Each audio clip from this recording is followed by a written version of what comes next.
stay tuned. We're gonna first take off your coolant tank and your air box. We'll start with those two first. The coolant reservoir is 110 millimeter right here. You just undo it, take off one little coolant line right here. Done. Now is the air box. You got two 10s. You have this electrical fitting. It's your MAP sensor or MAF. And then you got one flat head here. So let's do it. So this, you're just gonna pull this little white piece up as I have it. And then you're gonna push on this little down piece. It's gonna come right off just like that. This is that white piece I'm talking about. See how it's setting down? In order to get that up, you just have to separate these two. Just like that. And then these two 10s. Should just come right out long as you got this little flat tip loose in the back.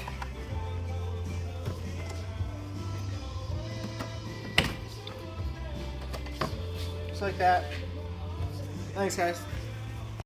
Alright, guys, the next step, you just gotta drain the coolant, which we just did. By doing that, there's either a valve on the driver's side, but it's super hard to get that. It's easier to just go all the way down and get the C-clip off of your bottom inlet for your radiator. Just pull it off there. After that, you're gonna wanna take this top hose off. Make sure the coolant's out of it beforehand so you don't get any in your plenum. And then after that, you want to take out all your lines. You got two oil coolers over here, right here. You just pop that one out and get the bottom one out also. Same with your transmission lines. These are brand new, so they popped right out, all the way down right in here. But yeah, the next step is we just pull it out. But I got to finish up a line, and we'll see you then. Alright guys, on this bottom line, you know, they made the oil cooler lines out of normal steel, so they rust really easy. And I already got a Jesus clip out there. Just keep working it really easy. It'll come out, trust me. Don't force it, it will break. Now, the easiest way of doing this is get some penetrating oil. You just spray it on there.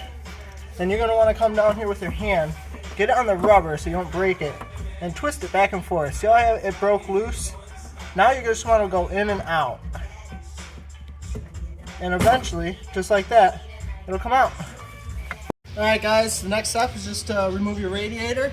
You're going to have to get all the lines off. And you're going to need two people for this. One to hold this back shield out of the way. And you're going to go straight up with it. It's going to be a pain, but you just work it, you'll get it. Don't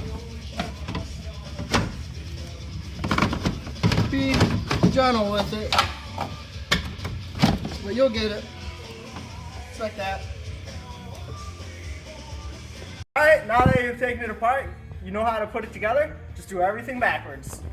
Start with the radiator, and then do your oil cooler lines, then do your transmission lines, and then yeah, start putting stuff back together.